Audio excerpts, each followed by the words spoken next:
If you're a runner trying to go faster or farther, you're training too hard. And here's the thing, if you want to run farther without getting tired, this is the episode. If you skip base training, you're skipping the one thing that actually makes you faster. I know because I did it. And for years, I stalled until I slowed down and finished an Ironman in 10 hours, and 2 years later, ran a sub 3-hour marathon. So here's how to build your base engine and why it changes everything. In this episode, you're gonna learn what base training actually is and what it is not, how to build aerobic volume without injury or burnout, when to use zone 1 versus zone 2 pacing, why low heart rate training feels slow, but it makes you fast, and a free training plan download to help you after you finish watching this. I'm Darren D. Lake, running coach and a huge run science training nerd. I've spent almost 30 years experimenting, talking to experts, and researching, and the goal is to help you and 10,000 other self-coach runners get 1% better each day by building a proper base. To help me with all this, I've got Mike Trees, who's an ex-pro triathlete and runner, and now he's a coach. He's got 500,000 followers on Instagram. He used to run a 14-minute 5K, but now can run still 17-minute 5K at 62 years old. Let's get into the episode. Run faster with this base training formula.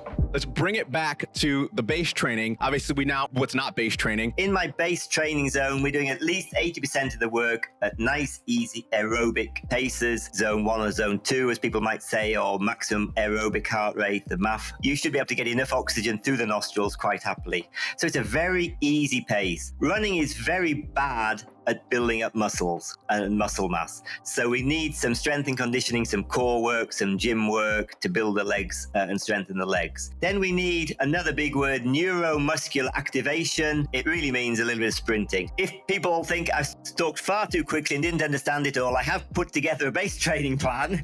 It's a training system that will guide you through base training. So it will cover everything I've just said now, but in more detail and simpler and easier to understand. All right, go out and get it. Go out and get it.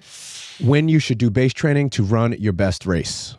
When would you implement it? So let's say, and not to derail this, but I think it's very important to know, when would you do the 16-week base block? And all I'm doing is focusing on becoming aerobically efficient, building the aerobic engine. People are starting to call me an aerobic monster. I'm nearly 60. I can go out and run 430 pace per kilometer, and my heart rate is around about 105 to 110. What you need to do as well, just to understand the base training a little bit more, is you then get race-specific work. So I've developed plans as well for runners. We can all do the same base training, build up the aerobic engine. The training after base training separate. And once they've done the base training, they then split into blocks. So for a marathon, it might be a 16-week block to get ready for a marathon, a 5K, probably 8 to 10 weeks, no more than that. Just to recap, we do training specifically designed to make the aerobic engine bigger.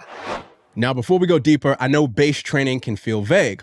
Most runners, they overthink it, or worse, they skip it completely. So I made it simple for you. I put together a free base training guide and a habits cheat sheet that helps you build your aerobic engine 1% better each day. Just scan the QR code on the screen, hit the link in the description, or check the show notes to download it. Let's get back into it. Aerobic run training is like driving a car. I'm always trying to feel like a pro, and I'm like, yeah, low heart rate, running fast, this is great. So don't discount the aerobic base stage. Let me just nail it for you, why they need to do it. Imagine you have a car. In Europe, we drive Fiat. You got a little Fiat, and it's a 1-litre engine, and you put your foot down and rev it, say 100 kilometers an hour. If you do aerobic training, you start off with an engine that's a litre big, and you get it up to 3 litres in size. And then once you've got that engine at 3 litres going 160 kilometers an hour, and you say, now I've done my aerobic training to make the engine big. Now I'm going to add a turbo on. So what a turbo does to a car engine is it makes it more efficient. It doubles the power output. So you need both. You need both the base training, the race-specific work. For healthy living, if I was to pick one and say, well, I don't race, I just want to be a healthy guy, just enjoying life, just enjoying your sport and being strong and healthy, you could live on base training all year round. But you might get a little bit bored. When should you run by heart rate? Too many novice runners just don't understand the technology, they don't understand the science, and they don't get a feeling for how they're running. I just want them to run and enjoy the running and understand how their body's moving naturally. And that's why I get onto a big rant on run to feeling. That was a very coach response of, having many athletes. I'm going to be a bit of a devil's advocate on this one. Usually we agree. I'd say a mixture of both. If I come to this race and, it's a race I've been training for, I know what pace I should be doing. So on a flat course, hopefully I've been training what that course is. I shouldn't be training flat if it's a hilly course. If I'm trying to get a best time, which right now I am in the 5K, I want to be peaking at the pace. I want to be going for a race, ironically enough, I don't care about heart rate on a race. So it's more like go a little bit slower, a little bit faster. I don't give a monkey's about the heart rate in a race, because if you can maintain a higher heart rate than you think you should, and you're just maintaining your pace, well, go for it. Thanks for watching this far. If you're feeling this or anything else I've done, the best thing you can do is watch it all the way to the end. It keeps the YouTube and podcast algorithm gods happy and then shows it to other self-coach runners just like you. And if you really want to help me, hit subscribe, like, and share out the link below or in the show notes to a runner that needs base training. Thank you again.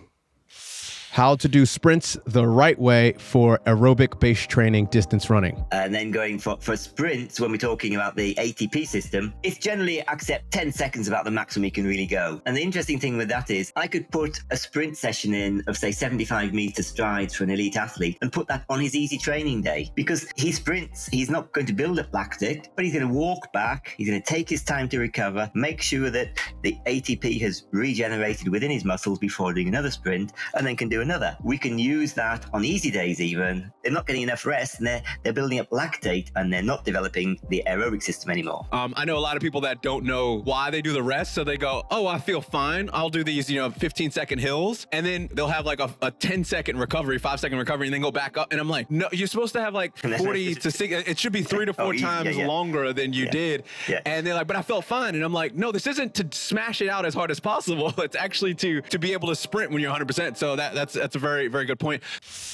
Why base training is so much fun. Just to recap, we do training specifically designed to make the aerobic engine bigger in base training. Base is fun. I really like aerobic base. Like I found out that it's almost like spiritual in a way, and it's zen. That's steady. When you get to that aerobic building, I call it steady or high Z2 heart rate, where no lactate is building up. You get efficient enough. Took me years to get to the point where my Z2 is fast. Like I could actually, where I'm like, oh, I'm actually moving here, but my heart rate is low. I felt kind of like a pro. I'm always trying to feel like a pro. I never became a pro like you, but always trying to feel like a pro. And I'm like, yeah, low heart rate, running fast. This is great. Don't discount the aerobic base stage.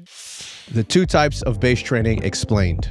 The biggest thing that I've found out is any type of running you do, even the 100 meter, everything requires some sort of a base. You get the most benefits out of your race specific training if you have the aerobic base. Let's split the training into 2 kinds. Base training, which is an aerobic base training, and preparation for races. And these are not my ideas. I've cobbled together these ideas from a lot cleverer people than me. So the aerobic training, the base training, is aerobic training. It's designed to make your engine bigger. And if we can do that for as long as possible, that's the ideal. So if you can do it for 6 months, that's better than 4 months. 3 months is still better than 2 months. I would say 10 weeks is about the minimum time you should devote to a base training plan. I like to work around about 12 to 16 weeks if I can.